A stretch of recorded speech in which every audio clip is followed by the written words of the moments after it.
सच में guys, Marvel की multiverse saga बहुत ब्रिलियंट है, लेकिन समझना उतना ही मुश्किल भी है। हमें अचानक एंड गेम के बाद स्कारलेट विच, वेरिएंट्स और ऐसी अजीब चीजें दिखाई गईं और ऐसी मूवीज और सीरीज भी देखने को मिली जो शायद हमें उतनी पसंद नहीं आई। लेकिन अवेंजर्स डूम्सडे के लिए उन्हें देखना जरूरी है, क्योंकि वही सीधा इशारा करती हैं डॉक्टर डूम की तरफ। खैर, एंड गेम के बाद जो कुछ भी हुआ मैं आपको कुछ ही मिनटों में सब समझा दूंगा, इसलिए वीडियो के आखिर तक जरूर बने रहना। चलिए शुरू करते हैं। एंड गेम के बाद वांडा पूरी तरह डिप्रेस्ड हो गई थी, मतलब सच में बहुत हैवी मूड में थी। तो उसने क्या किया, पूरे टाउन को अपनी मर्जी से कंट्रोल कर लिया, सबको अपना इमोशनल सपोर्ट बना लिया और खुद एक फेक सिटकॉम लाइफ जीने लगी। वहाँ विजन जिंदा था और उनके 2 जुड़वा बेटे भी थे। सब मस्त चल रहा था, जब तक कि चीजें बिगड़ना शुरू नहीं हुई। मिलिट्री आ गई, मोनिका राम्बो को पावर्स मिल गई और पता चला कि वही क्यूरियस पड़ोसी निकली अगाथा, जो सदियों पुरानी जादूगरनी थी और चाहती थी वांडा का केओस मैजिक। वांडा ने लड़ाई जीत ली और अपनी असली पहचान अनलॉक कर ली, द स्कारलेट विच। लेकिन ट्विस्ट ये है कि अपनी फैंटेसी लाइफ रखने के बजाय वांडा ने अपनी फैमिली को खत्म कर दिया और डार्कहोल्ड नाम की कर्स्ड डीमन बुक पढ़ना शुरू कर दिया। उस पॉइंट के बाद वांडा सिर्फ ग्रीविंग विडो नहीं रही, वह एक बहुत ज्यादा डेंजरस रास्ते पर जा रही थी। तभी जब वांडा रियलिटी तोड़ रही थी, बाकी दुनिया में सवाल यह था कि अगला कैप्टन अमेरिका कौन होगा। सैम विल्सन को शील्ड लेनी ही नहीं थी, बकी बस थोड़ा सा सुकून और थेरेपी चाहता था। लेकिन एक टेररिस्ट ग्रुप फ्लैग स्मैशर्स ने दुनिया हिला दी और दोनों को जबरदस्ती फाइट में खींच लिया। गवर्नमेंट ने कैप्टन अमेरिका का टाइटल दे दिया जॉन वॉकर को, जो देखने में परफेक्ट था, लेकिन उसने पब्लिक में कत्ल कर दिया और वहीं उसका करियर खत्म हो गया। तब सैम आखिरकार शील्ड एक्सेप्ट करता है, नया कैप्टन अमेरिका बन जाता है और थ्रेट को खत्म कर देता है और बस कैप्टन अमेरिका ऑफिशियली वापस आ गया। और जब अर्थ पर कैप्टन अमेरिका रिप्लेस हो रहा था, लोकी टाइम को ही मैस कर रहा था। एंड गेम में जब 2012 वाला लोकी टेसरैक्ट लेकर भाग गया था, उसे TVA ने पकड़ लिया, एक वियर्ड टाइम पुलिस एजेंसी जो मल्टीवर्स को मॉनिटर करती है जैसे कोई ग्लिची वीडियो गेम हो। और ओवेन विल्सन ने मोबियस का रोल प्ले किया। लोकी और मोबियस एक डेंजरस वेरिएंट के पीछे भागते हैं और पता चलता है कि वह वेरिएंट असल में एक फीमेल लोकी है जिसका नाम सिल्वी है। लोकी लिटरली उससे प्यार कर बैठता है। पता चलता है कि लोकी बाइसेक्सुअल भी है। TVA पूरी फेक निकली और असली बॉस एक मिस्टीरियस आदमी है जिसे फैंस कहते हैं ही हु रिमेन्स। लेकिन सिल्वी उसे स्टैब कर देती है, बड़ी गलती। जैसे ही वह मरता है, मल्टीवर्स फ्रैक्चर हो जाता है, टाइमलाइंस ब्रांच होने लगती हैं और रियलिटी टूट जाती है। मार्वल फिर ब्लैक विडो के पास्ट पर फोकस करता है।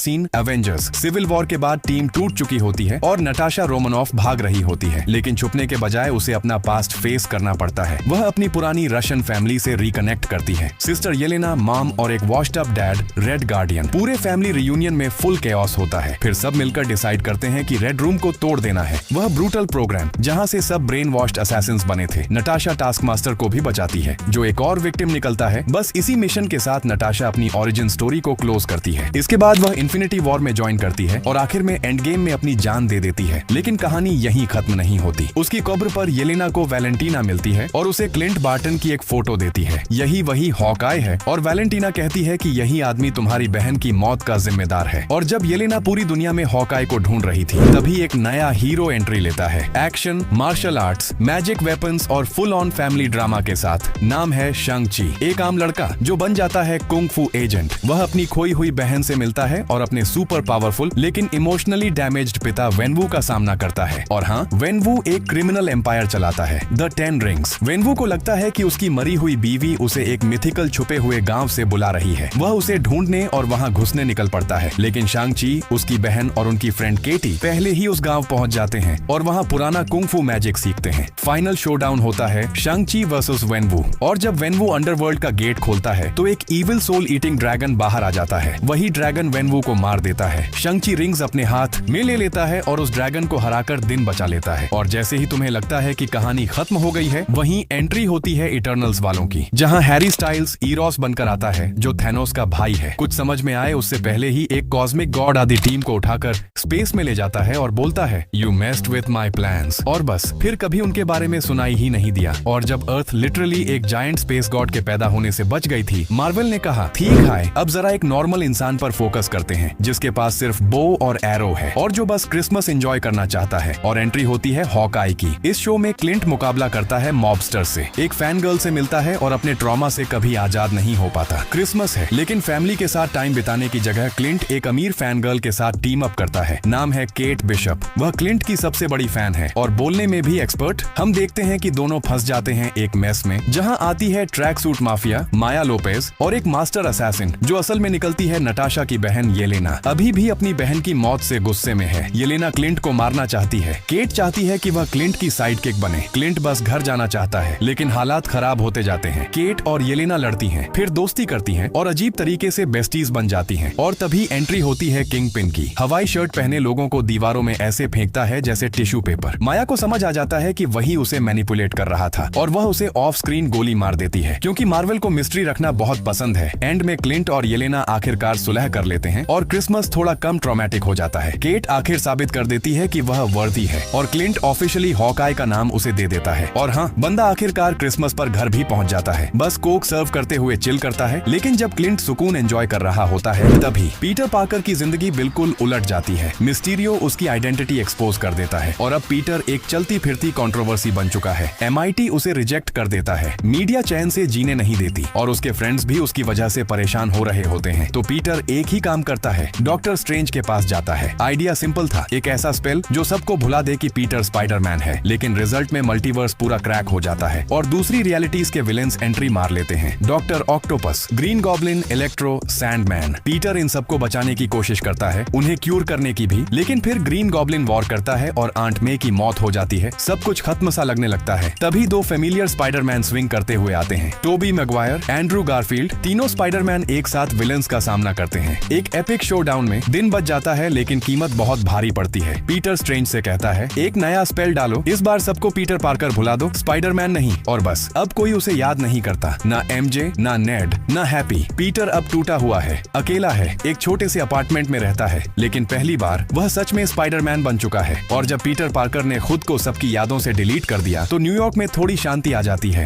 अंटिल ऑस्कर आइजक MCU का सबसे खराब स्लीप स्केड्यूल लेकर एंट्री करता है। एक नर्वस गिफ्ट शॉप वाला स्टीवन ग्रांट, जो बार बार ब्लैकआउट करता है और अजीब जगहों पर उठता है। पता चलता है कि वह अपना जिस्म शेयर करता है एक मर्सनरी मार्क स्पेक्टर के साथ, और ये बंदा काम करता है इजिप्शियन मून गॉड के लिए। कांग्रेचुलेशंस स्टीवन, तुम ऑफिशियली बन गए हो मून नाइट, मतलब एक सफेद Batman plus extra trauma. Steven और मार्क टीम बनाते हैं और सामना करते हैं आर्थर हैरो का, एक कल्ट लीडर जो रेजरेक्ट करना चाहता है एमिट को, एक जायंट एलिगेटर गॉडेस जो लोगों को उनके गुनाह करने से पहले ही जज कर देती है। फाइनल में मार्क और स्टीवन आखिर एक साथ काम करते हैं, ठीक वक्त पर। लेकिन फिर ब्लैकआउट होता है और जब उन्हें होश आता है, आर्थर हैरो पहले से मरा होता है। क्यों? क्योंकि एक तीसरी पर्सनैलिटी, जेक लॉकली, एक स्पेनिश बोलने वाला वाइल्ड कार्ड जो हमेशा सायों में छुपा था, वह काम खत्म कर चुका होता है एक लिमो के अंदर, और मून नाइट MCU से ऐसे गायब हो जाता है जैसे वह कभी था ही नहीं। और जब मून नाइट शैडोज में वैनिश हो गया, तभी डॉक्टर स्ट्रेंज के दिमाग में शुरू होने लगे नाइटमेयर्स, जो अब थोड़े ज्यादा ही रियल लग रहे थे। और अब एंट्री होती है अमेरिका चावेज की, एक टीनेजर जो सच में मल्टीवर्स में घूंसे मारकर कूद सकती है। हाँ, उसके पीछे पोर्टल्स ऐसे खुलते हैं जैसे कोई सुपर चार्ज डोरवे हो। और फिर आता है वह चेहरा जिसे देखकर सब रुक जाते हैं, वांडा मैक्सिमॉफ। हाँ वही, हमारी एक्स एवेंजर अब पूरी विलन मोड में। वांडा को चाहिए अमेरिका की पावर, ताकि वह एक ऐसे यूनिवर्स में पहुंच सके जहां उसके नकली बच्चे असली हों। डॉक्टर स्ट्रेंज उसे रोकने की कोशिश करता है, लेकिन वांडा पूरी की पूरी स्कारलेट विच बन चुकी है। वह कमरा पलक झपकते ही मिटा देती है और मल्टीवर्स को ऐसे फाड़ती है जैसे टिश्यू पेपर हो।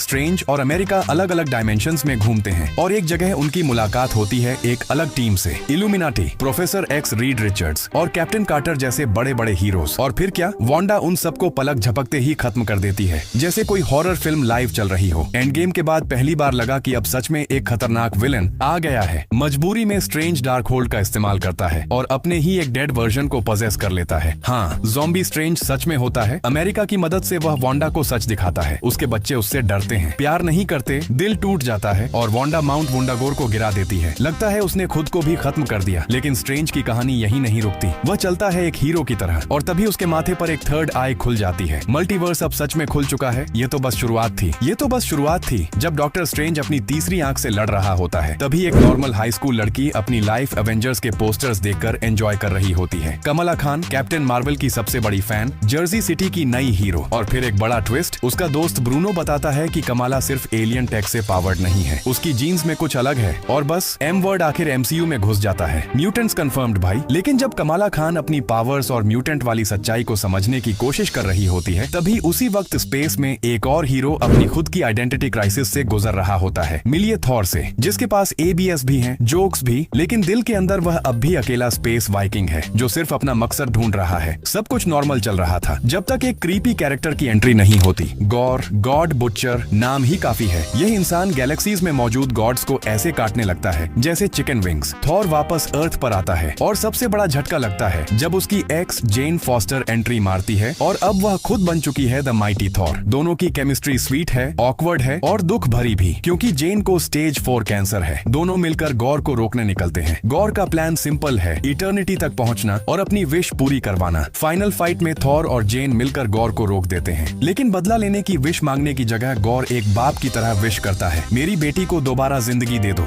जेन आखिरी सांस तक वर्दी रहती है और थॉर की बाहों में मर जाती है। गॉर की बेटी बच जाती है और थॉर उसे गोद ले लेता है। अब थॉर सिर्फ थंडर का गॉड नहीं, एक बाप भी है, लेकिन अर्थ पर हालात अब हरे और थोड़े हटके होने वाले हैं। एंट्री होती है जेनिफर वॉल्टर्स की। एक छोटे से हादसे में हल्क का थोड़ा सा खून उसके अंदर चला जाता है और बस वह बन जाती है बड़ी, हरी, हॉट और लीगली अनस्टॉपेबल शी हल्क। दिन में लॉयर, रात में केओस की रानी। मेगन थी स्टैलियन के साथ काम, डेयरडेविल के साथ रोमांस, इंटरनेट ट्रोल्स को रोस्ट और फिर फोर्थ वॉल ऐसे तोड़ती है जैसे रिमोट का बटन हो। यहाँ तक कि मार्वल के खुद के एआई बॉस KEVIN से मिलकर अपना फिनाले तक दोबारा लिखवा देती है। और जैसे ही तुम सोचते हो कि अब और क्या बाकी है, हल्क स्पेस से लौटता है एक ऐसे सरप्राइज के साथ जिसकी किसी को खबर नहीं थी। बिना बिल्डअप, बिना एक्सप्लेनेशन हल्क के पास एक एलियन बेटा है। मतलब बस अब हल्क भी बाप बन गया। जेन डेयरडेविल के साथ रोम कॉम स्टाइल में वॉक ऑफ करती है। सब लोग डिस्कशन करते रहते हैं, केसेस चलते रहते हैं, जैसे सीक्रेट वॉर्स कभी आने वाली ही ना हो। और जब लॉस एंजलिस में ब्रंच और कोर्टरूम ड्रामा चल रहा होता है, तभी वकांडा में सुबह का वक्त होता है। किंग टिचाला ऑफ स्क्रीन मर चुके हैं, शूरी डेवास्टेटेड है, पूरा नेशन गम में है। तभी उन पर एक अंडर वाटर अटैक होता है। एंट्री होती है नामोर की, जो लगता है एक्वामैन का ज्यादा हॉट और ज्यादा एंग्री कजन है। वह वाकंडा को फ्लड कर देता है। क्वीन रामोंडा डूब कर मर जाती है। सब रोते हैं। शूरी पहली फाइट से बच जाती है, लेकिन आखिर अपना खुद का हार्ट शेप्ड हर्ब बना लेती है और बन जाती है नई ब्लैक पैंथर। रेगिस्तान में नामोर से फाइट होती है। शूरी स्टैब भी हो जाती है, लेकिन उसे वॉक ऑफ कर देती है जैसे कुछ हुआ ही नहीं। और आखिर में उसे मारने के बजाय नामोर को जिंदा छोड़ देती है, क्योंकि मार्वल को सीक्वल्स बहुत पसंद हैं। बस पीस हो जाता है। शूरी आखिर मिलती है टिचाला के सीक्रेट सन से और वकांडा आगे बढ़ता है एक नए प्रोटेक्टर के साथ। शूरी अपने भाई की लेगेसी को ऑनर करती है। वकांडा और सी पीपल के बीच पीस हो जाता है और फ्यूचर स्ट्रॉन्ग लगने लगता है। लेकिन मीनवाइल स्कॉट मस्त लाइफ जी रहा होता है, किताबें लिख रहा है, पॉडकास्ट कर रहा है और सोच रहा है कि जिंदगी बिल्कुल स्वीट है। स्कॉट को लगता है कि वह एक बैडास हीरो है, लेकिन फिर उसकी बेटी एक साइंस डिवाइस बना देती है जो पूरे फैमिली को खींच कर ले जाती है क्वांटम रियल्म में। बिकॉज ऑफ कोर्स वही करती है। नीचे उनकी मुलाकात होती है कैंग से। पहले तो वह चिल लगता है, लेकिन बाद में टाइमलाइंस डिस्ट्रॉय करने और रियलिटीज कॉन्कर करने की बातें शुरू कर देता है। और बस फाइट शुरू, एंटमैन वर्सेस कैंग, और सरप्राइजिंगली ब्रूटल बीट डाउन होता है। एंड में कैंग एक ग्लोविंग इंजन के अंदर फंस जाता है। फैमिली एस्केप कर जाती है। सब मुस्कुरा रहे होते हैं। जिंदगी फिर से नॉर्मल लगती है, लेकिन स्कॉट के अंदर पैरानोया शुरू हो जाती है। क्या कैंग अब भी बाहर है? और बस वह खराब बर्थडे केक खाता है और खामोशी से ओवरथिंक करता रहता है। मीनवाइल गैलेक्सी के एक कोने में पीटर क्विल अब भी उदास है, क्योंकि उसकी गर्लफ्रेंड गमोरा अब उसे याद ही नहीं करती। पीटर अब भी उसके लिए बहुत स्ट्रगल कर रहा होता है। ड्रामा तब बढ़ता है जब रॉकेट ऑलमोस्ट मरने वाला होता है। गार्डियंस उसे बचाने के लिए हाई एवोल्यूशनरी के पास पहुंचते हैं, एक क्रीपी साइंटिस्ट जिसने रॉकेट को बनाया था। और यहीं से शुरू होता है ट्रॉमा। रॉकेट की heart breaking back story reveal होती है। उसके एनिमल फ्रेंड्स की मौत होती है और सब रियलाइज करते हैं कि रॉकेट ही टीम का इमोशनल कोर था। रॉकेट ऑलमोस्ट मर जाता है, पीटर ऑलमोस्ट मर जाता है, एडम वॉरलॉक भी आता है और वह भी ऑलमोस्ट मर जाता है। लेकिन गार्डियंस स्टाइल में सब बच जाते हैं। विलन डिफीट हो जाता है, दिन बच जाता है और फिर आती है दर्द भरी गुड बाय। पीटर वापस अर्थ चला जाता है अपने ग्रैंडपा के साथ नॉर्मल लाइफ जीने। मैंटिस सोलो निकल जाती है, ड्रैक्स बन जाता है एक डैड, नेबुला लीडर बन जाती है और रॉकेट एक नई गार्डियंस स्क्वाड लीड करता है, जिसमें एक टेलीकिनेटिक डॉग और एक छोटा ग्रूट भी होता है। टीम अलग हो जाती है, लेकिन अर्थ पर चीजें फिर से वियर्ड होने लगती हैं। निक फ्यूरी फाइनली MCU में वापस आता है, सालों तक गायब रहने के बाद। Problem, shape shifting squirrels secretly लोगों की जगह ले रहे थे और अब पूरा प्लेनेट लेना चाहते हैं। क्लासिक एलियन ड्रामा शुरू। निक फ्यूरी अपनी सीक्रेट स्क्रल वाइफ से मिलता है। हाँ भाई, वह बंदा एक एलियन से शादी करके चुप बैठा था। उसके साथ टीम अप करती है इमिलिया क्लार्क, जो टालोस की बेटी है और लग रही होती है जैसे 4 अलग अलग शोज एक साथ करके आई हो। और विलन कौन? ग्रविक, एक स्क्रल जो सबकी पावर्स ले लेता है और हल्क से भी ज्यादा पावरफुल हो जाता है। ट्विस्ट, इमिलिया क्लार्क का कैरेक्टर भी एक सुपर स्क्रल बन जाता है। और फिर शुरू होती है मार्वल की सबसे अजीब फाइनल फाइट। ग्रविक मर जाता है। निक फ्यूरी और उसकी एलियन वाइफ आराम से स्पेस वापस चले जाते हैं, जैसे कुछ हुआ ही ना हो। स्क्रल्स फिलहाल के लिए शांत हो जाते हैं। अर्थ को अब भी अंदाजा नहीं होता कि वह इन्वेजन के कितने करीब आ गया था। टाइम खुद बिखरा हुआ है। लोकी वापस आ चुका है, मोबियस और सिल्वी के साथ। यही वही कैओटिक ट्रियो है जिसने पिछली बार मल्टीवर्स तोड़ दिया था और अब वही उसे बचाने की कोशिश कर रहे हैं। उन्हें पता चलता है कि टाइमलाइंस तेजी से अनरावल हो रही हैं और TVA अब काम का नहीं रहा। फिर मिलते हैं OB से, एक नर्डी टेक जीनियस जो लिटरली लिटरली डक्ट टेप से टीवीए चला रहा होता है। फिर एंट्री होती है विक्टर टाइमली की, एक और Kang variant, awkward, nerdy, science में हद से ज्यादा इंटरेस्टेड, स्पॉइलर, फिर भी मर जाता है। टाइम फिक्स करने के लिए कोई नहीं बचता। लोकी खुद स्टेप अप करता है, लिटरली टाइमलाइंस को अपने हाथों में थाम लेता है, अपना सब कुछ सैक्रिफाइस कर देता है और उन्हें दोबारा रीबिल्ड करता है। लोकी बन जाता है गॉड ऑफ स्टोरीज। अब वह टाइम के बाहर एक थ्रोन पर बैठा है और अपनी विल पावर से पूरे मल्टीवर्स को होल्ड कर रहा है। लोकी अब विलन नहीं रहा, वह रियलिटी की बैकबोन बन चुका है। टीवीए भी रीबॉर्न हो जाता है। अब प्रूनिंग के बजाय टाइमलाइंस को प्रोटेक्ट किया जाता है। मल्टीवर्स अब स्टेबल लग रहा है, काइंड ऑफ। लेकिन स्पेस के एक डीप कॉर्नर में कैप्टन मार्वल की लाइफ में कैरल डैनवर्स बोर्ड है, उदास है और लगता है कि अकेले गैलेक्सी बचाते बचाते थक चुकी है। फिर अचानक जब भी कोई अपनी पावर्स यूज करता है, कैरल रैंडमली स्विच होने लगती है कमला और मोनिका के साथ। पूरा पावर स्वैप हो जाता है। यहीं से टीम अप शुरू होता है। 3 लड़कियां एक विलन के सामने खड़ी होती हैं, एक प्रॉपर इविल गर्ल बॉस जिसका बहुत बड़ा ग्रज है और जो शाइनी बैंगल्स के साथ यूनिवर्स डिस्ट्रॉय करना चाहती है। प्लैनेट्स के अक्रॉस फाइट्स होती हैं, बॉन्डिंग होती है और ये ट्रियो बन जाती है एक लिटरल बैडआस टीम। विलन मर जाती है, यूनिवर्स बच जाता है। फिर ट्विस्ट, मोनिका फंस जाती है एक बिल्कुल अलग यूनिवर्स में जहां सीधे एक्स-मैन मौजूद हैं। मीनवाइल कमला मिनी निक फ्यूरी बन जाती है, चुपके चुपके हीरोज को रिक्रूट करना शुरू कर देती है। पहली रिक्रूट केट बिशप, और रुक जाओ, डेडपूल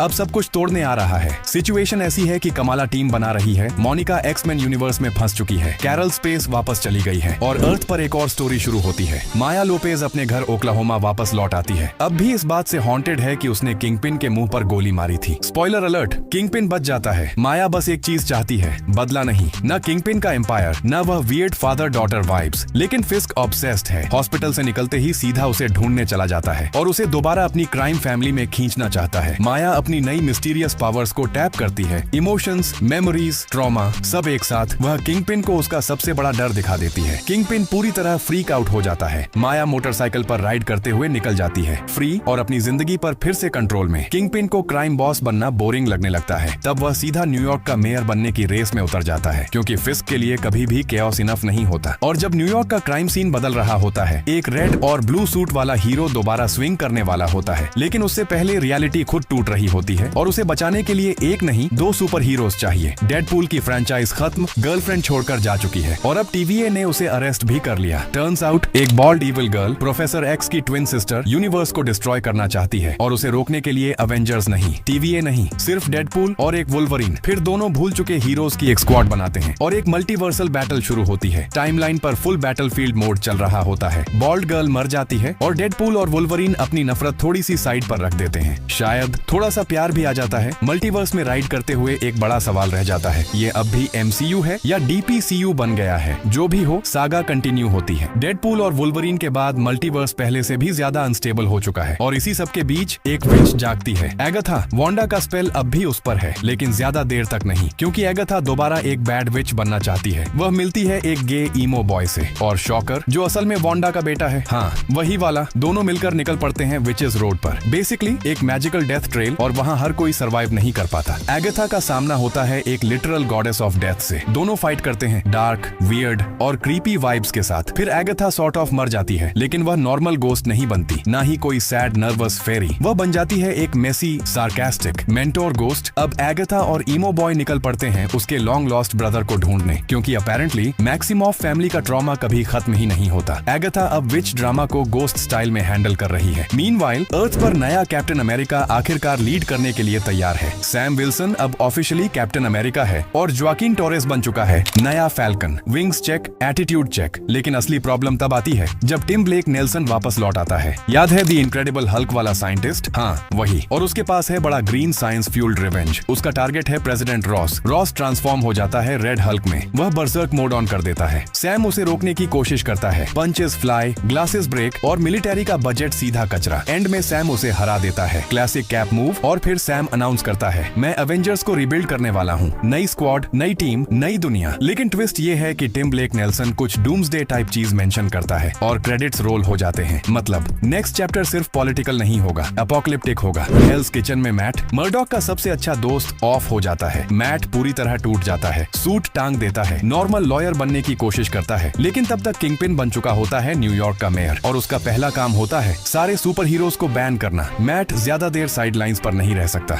वह फिर से अपना हॉर्न पहनता है। The devil is back. उसका पहला मिशन होता है एक ट्विस्टेड सीरियल किलर को ढूंढना जो अपने विक्टिम्स को लिटरली पेंट करता है, डार्क, ब्रूटल और डिस्टर्बिंग। मैट जीत जाता है, किलर मर जाता है और फिर एंट्री होती है द पनिशर की। Still brutal, still ruthless. वह और मैट थोड़ी देर टीम अप करते हैं, लेकिन पनिशर कैप्चर हो जाता है। किंगपिन अपनी ग्रिप और भी टाइट कर लेता है। हीरोज अब फ्यूजिटिव्स बन चुके हैं, लेकिन मैट बिल्कुल नहीं हिलता। एक बार में अकेला घुस जाता है, bloody knuckles battle worn whisky हाथ में, क्योंकि हेल्स किचन में अभी भी एक डेविल है और अभी उसकी कहानी शुरू हुई है। और फिर फैंटास्टिक फोर की कहानी शुरू होती है। मूवी एक ऑल्टरनेट 1960s टाइमलाइन से शुरू होती है। रीड रिचर्ड्स और सू स्टॉर्म अब एक बेबी एक्सपेक्ट कर रहे हैं और तभी एंट्री होती है गैलेक्टस की, प्लैनेट ईटिंग कॉस्मिक विलन। वह सीधे अर्थ पर आता है और फैंटास्टिक फोर के सामने अब तक का सबसे बड़ा थ्रेट बनकर खड़ा हो जाता है, उसका हेरल्ड सिल्वर सर्फर। इसी बीच जॉनी स्टॉर्म अभी भी अपना हॉट हेड एटीट्यूड नहीं छोड़ता और बेन ग्रिम बस सबको साथ रखने की कोशिश कर रहा होता है। फाइनल बैटल में सू स्टॉर्म अपनी शील्ड जनरेटिंग पावर्स का एक्सट्रीम यूज करती है। वह गैलेक्टस को टाइम्स स्क्वायर पोर्टल में फोर्स कर देती है। अपनी फैमिली और अर्थ को बचाते हुए अपनी लिमिट्स क्रॉस कर देती है। सू गिर जाती है और सब शॉक्ड रह जाते हैं। फिर एक इमोशनल मोमेंट आता है। रीड रिचर्ड्स अपना बेबी फ्रैंकलिन उसके सीने पर रखता है और फ्रैंकलिन की लेटेंट कॉस्मिक पावर्स सू को रिवाइव कर देती हैं। पोस्ट क्रेडिट सीन में सू अपने जीनियस बेटे फ्रैंकलिन के साथ बैठी बुक्स पढ़ रही होती है। वह एक और किताब लेने के लिए उठती है, लेकिन जैसे ही वापस आती है सू इंस्टेंटली अलर्ट हो जाती है, क्योंकि वह अकेली नहीं है। फ्रैंकलिन के सामने एक ग्रीन हुडेड आदमी खड़ा है, डॉक्टर डूम, और डूम बिल्कुल काम होकर फ्रैंकलिन से बात कर रहा होता है। Next chapter Thunderbolts. अब बारी आती है थंडरबोल्ट्स की। ये लोग रियल एवेंजर्स नहीं है और ये खुद भी यह बात जानते हैं, बस गवर्नमेंट इश्यू शेडी नॉकऑफ्स ट्रॉमा के साथ। लेकिन सब कुछ तब बदल जाता है जब उनकी मुलाकात होती है एक नए मॉन्स्टर से। मार्वल का अपना ट्विस्टेड होमलैंडर वर्जन, असल में एक डीमन डिस्गाइज में, जो लोगों को बैड ड्रीम्स दिखा रहा होता है। वैलेंटीना चाहती है उसे वेपनाइज करना, केओस को कंट्रोल करना, लेकिन येलेना कुछ और करती है। वह उसे हग करती है और एकदम से वह शांत हो जाता है। कुछ बदल जाता है और वहीं से थंडरबोल्ट्स को अपना पर्पस मिल जाता है। अब वे सिर्फ नॉकऑफ्स नहीं रहे, अब वे एक रियल, यूनिक और पावरफुल टीम बन चुके हैं। पोस्ट क्रेडिट सीन में थंडरबोल्ट्स की पूरी टीम आसमान की तरफ देखती है। एक शिप,